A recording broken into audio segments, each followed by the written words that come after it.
In this video, I'm going to show you guys exactly how I took a local service business's Google Ads account from spending $1,500 a month to now spending over $15,000 a month profitably in just under 1 year. Before I get into any of the steps, here's the thing that nobody tells you about. It's how Google actually spends your budget.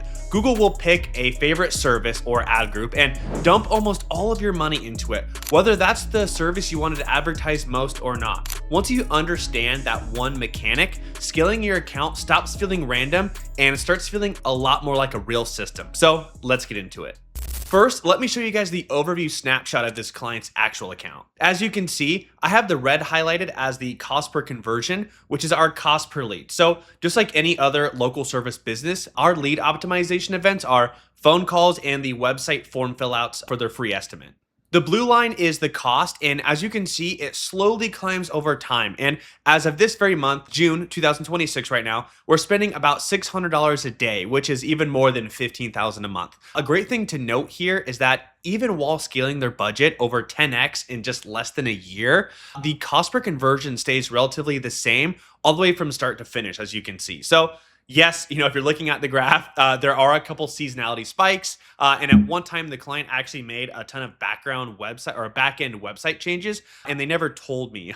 So the conversion actions, they stopped tracking for a little bit of time. But outside of those couple of spikes, I was able to keep the cost per lead very steady, even while scaling over 10x their budget. So here's exactly how I did it.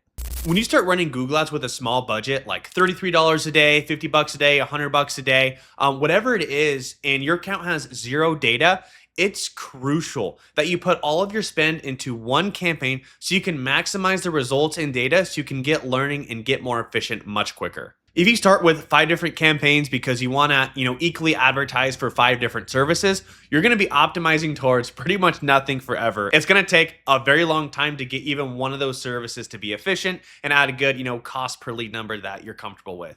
So with any brand new account, I always recommend just starting with one search campaign for a local service business, always.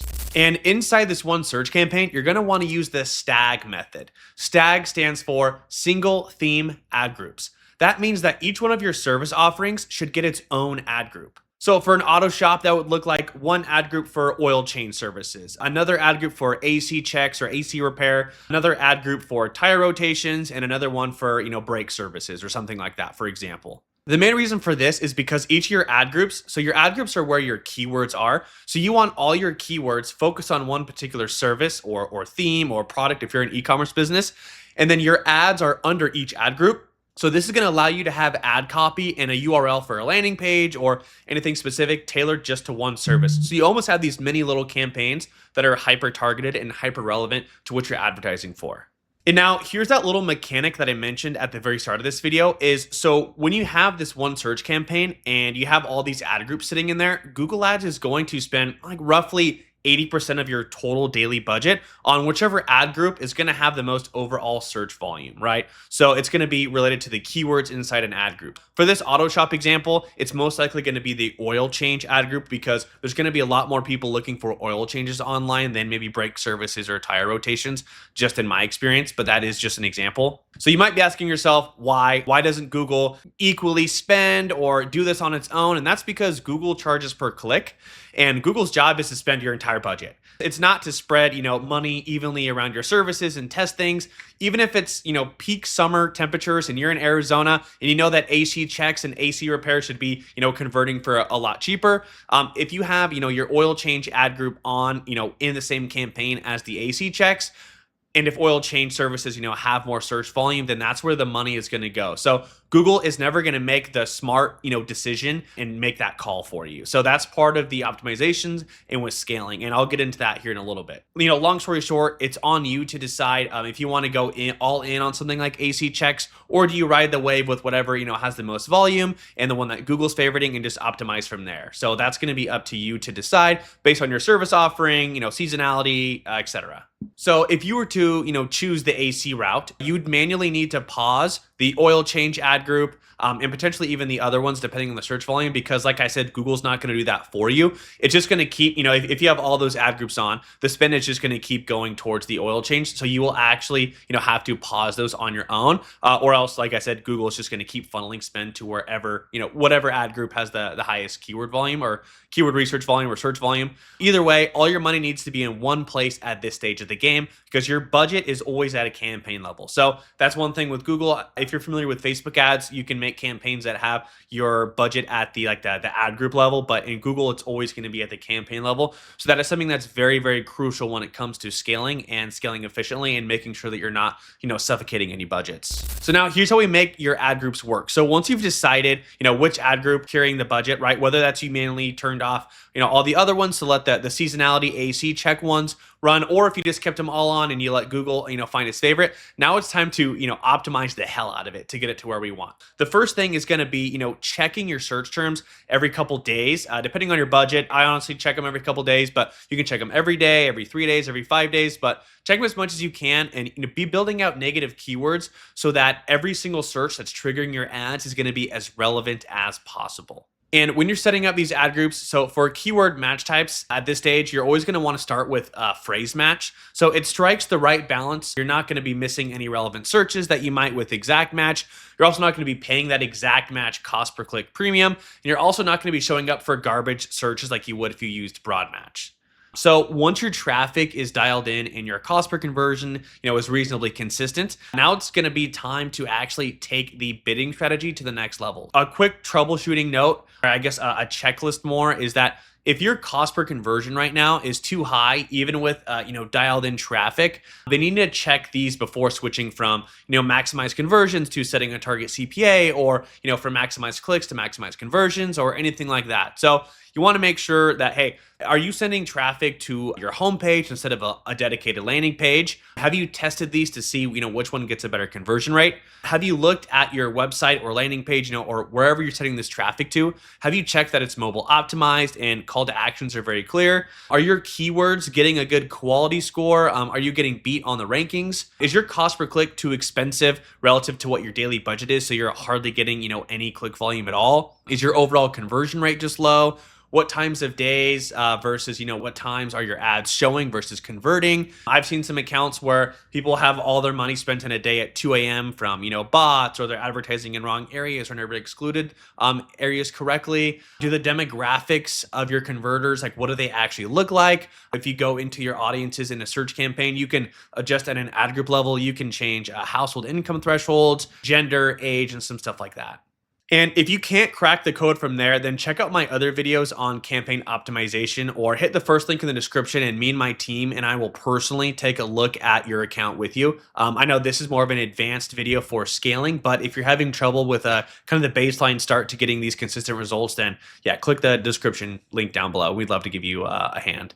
Once your cost per conversion is sitting at a reasonable and consistent number, right, you're going to want to now shift your bidding from maximize conversions to a target CPA. So CPA stands for cost per action. Your actions are going to be what you're optimizing for. So these are going to be your conversion events. So like I mentioned at the start, it's going to be likely, form fill out, phone call, call from ads, whatever it may be. So now what you're doing is you're pretty much telling Google like, hey, here's our cost per lead goal. And the algorithm is going to work to actually bring your cost per conversion close to that number if it can, right? So like right now, let's just say that, hey, my average cost per conversion or cost per lead is about a consistent $100. So what I would suggest, if that was your case, is I would set the target CPA to something like $95. Then I would observe and adjust every 7 to 14 days as needed. And that's just going to help you overall train the algorithm. Google's going to work with you, and it is going to help you bring that your overall cost per conversion down. Of course, this does not keep into account for any seasonality spikes, or if there's very limited, overall search volume. And that's something that we'll get into here in a minute. At this point, right, you're officially running a controlled account, consistent cost per lead, and now you're steering the bidding instead of just, letting it ride on max conversions and getting what you can. So now from here, you have two paths. So you can either, leave it as it is. You can mess with the target CPA. day, maybe once or twice a month. You can keep an eye on the search terms and just kind of let it run, especially if you don't want to touch Google Ads really, or you don't want to have someone manage it. You just kind of want it to be like a simple, straightforward setup and you're happy with the leads, then you can leave it. Or, the other option, and, like most advertisers, is that you're going to want to increase the budget and add fuel to the fire. If you're like most business owners, you're probably going to pick option 2, especially if you've started with that smaller budget. If you want to scale, I don't blame you, but now here's where things get really interesting and how you can actually scale in Google Ads. So first things first, right? Now you have this campaign that's working and you're going to want to increase the budget, but be careful because you never want to increase the budget by more than 15% in a 4 to 5 day period. So these bigger budget increase jumps can knock your campaign back into the learning phase. And that's basically going to shift where you sit in the algorithm. And that's going to swing your cost per conversion in the wrong direction. So 15% every 4 or 5 days per campaign, that's the ceiling. And as you push the budget up in a single search campaign, in one ad group keeps eating most of it, like most of your budget, you got to remember that you're also working with a finite pool of monthly searches in your service area. So to keep an eye on this, right? Because you can't just scale, a local oil change campaign or ad group to, $1 million a day, right? There is going to run out of, volume that you're available to get. So you're going to want to keep an eye on this as you scale. For everyone, we know depends on what you're advertising for and where you live and the overall volume for your keywords. But if you go ahead and go to your campaign, where you can see the metrics and you go to columns and then you click on modify columns, you're going to be able to go to competitive metrics. And this is going to allow you to see search impression share and click share. So I cannot stress this enough when you're scaling in a local area. And typically it's not something worth worrying about until you're spending, at least a couple $100s a day for most, markets, but it is something to definitely keep an eye on very early. Because if you're maxing out the overall search impression share and you're, the biggest market leader for this, particular ad group or service in a particular area, setting an aggressive TCPA is going to actually have your account underspend because there's not, enough searches for you to actually pull from, and you're not going to have enough opportunities to say no to searches when you're the market leader. So definitely something more advanced, but you 100% have to, keep an eye on it. Eventually you're going to want to test these other services in the original example campaign that we talked about. Or, just break away from just running the oil change as we use for the example or the AC check. So that's your main play. But the part that matters most, and before you, touch anything in your account, is that Google is not going to share any ad spend, right? Kind of like we talked about. Once your winner is picked, right, you have this oil change ad group in this campaign and it's doing really good. If you just, have a second ad group in there, or let's say you paused them originally, now you have 2 enabled ad groups inside the search campaign, it's not just going to magically start spending on its own because Google already is dumping money somewhere, right? You're going to notice maybe 95% of your budget at this point now is going to actually go towards, your original ad group, and then maybe a couple dollars a month, honestly, is going to go to the second one. So now this is where we have to, do the test ourselves. Here's what you're going to do. First, of course, you're going to keep your original campaign that's working already. And then the one with the oil change ad group, right, which is the backbone of the account in this example, that's what's driving results right now. So it should always be holding about 70% of the total daily budget. And of course, like I said, you may have paused every other ad group in this campaign so that the oil change is the only one running, right? And that's what I would suggest you do now, because what you're going to want to do is you're going to want to actually duplicate this campaign. In this new duplicate campaign, you're going to be pausing pretty much everything, right? Because you're going to be starting from scratch, right? I know this is kind of hard to track, but in this example, right, we have the one search campaign and we're primarily, just running all our volume to this oil change campaign. So once you duplicate this original search campaign, and now, we're going to test a different ad group, you're actually going to want to, in the second campaign, pause the oil change ad group and then enable whichever ad group that you want to test, or, the next service that you want to get volume. Whether that's, just letting Google pick a new favorite by having all the other ad groups on, or if it's one that you, manually select, that's totally up to you, because now this is a fresh campaign with no learned, favorites or money hogging, ad group. So Google now actually has to spend money towards this without starving it. So this is your way of manually breaking out, an ad group or a service to force Google to test it. So moving on to the next thing here, it's going to be now avoiding campaign cannibalization. Now that you have 2 campaigns running, your keyword match type structure is going to matter more than ever. When it comes down to keywords, not to dive, too into this because this is kind of a beginner step here, but you have exact match, phrase match, and broad match. If both of your search campaigns have ad groups that are using broad match keywords, and let's just say that they share, any overlapping keywords, right? So in this example, we've been talking about the search campaign for an auto shop, right? So let's just say that you have a keyword for auto AC repair, and then you have another one for auto oil change, right? In both their different ad groups. If these are broad match keywords, because the word auto was in, both of the keywords, they're going to start cannibalizing each other. And Google's algorithm right now, it's not smart enough to fully separate these and realize that, where searches should go and what campaigns should be triggered. But these are going to be fighting over each other. And you're going to notice an overlap in these actual search terms. So like I said, even though these two keywords are completely different services, the broad match is not going to respect or see that distinction. This is why kind of earlier I mentioned using those phrase match keywords, because it's going to help you not pay the premiums on the exact match. It's going to help you also grab any very nearby, also highly relevant searches. And then it's also going to make it so you don't have any overlap. So this is going to keep each of the campaigns, locked to its own services instead of, bleeding into the other campaign. So now from here on out, you can run the exact same playbook as the first campaign. So you can, add copy testing, search term monitoring, negative keywords, deciding homepage versus landing page until the results stabilize. And then you layer in a target CPA goal. And again, this is all going to be now for your second campaign. So you have two campaigns now, and the most important thing right now is to not over segment. One important gut check is that you don't need a campaign for every single service, but this is just how you scale and how you manually test. So if you're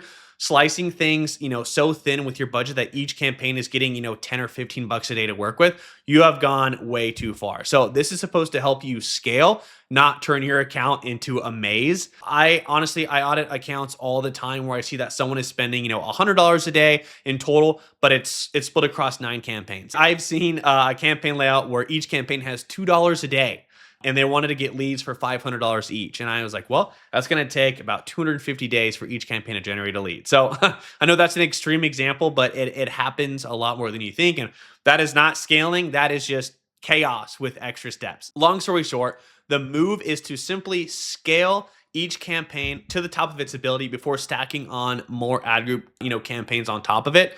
In most local markets, a local service business can usually support around 250 bucks a day per major service. And I'm not talking about, if it's roofing or plumbing, it really just depends on your area. But that's what I've seen kind of things break is about a little close to 10,000 bucks a month per service.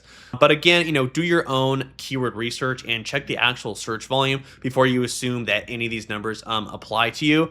So to kind of wrap it up here, here's the physical, visual of the Google ad strategy that I use. It's pretty much a game, right? Of you have your campaigns, your ad groups, etc. But you kind of build something up, then you kind of split it, and then you just kind of, I call it dividing and conquering, right? So you build it up, you split it, you spread it. Build it up, split it, spread it. So that's going to help you just overall take over. I call it dividing and conquering. So you can call it whatever you want. But I hope you found this helpful. I know this was not a very, intro level, beginner level video, but this is scaling Google Ads process that I use, scaling accounts 10x in less than 1 year. So yeah, it's the exact same framework that I use across dozens of accounts across all types of industry. If you are spending at least $3,000 a month on Google Ads and you want a free audit, go ahead and click that first link in the description and I'll personally audit your account and hand you an action plan. If you're thinking, hey, Johnny, this is way too much to manage myself, I'd rather focus on other parts of my business, then that's exactly what I'm here for. So go ahead and click the second link in the description, grab a call with me, and let's talk about your Google ad. Thank you all for watching, and I'll see you in the next video.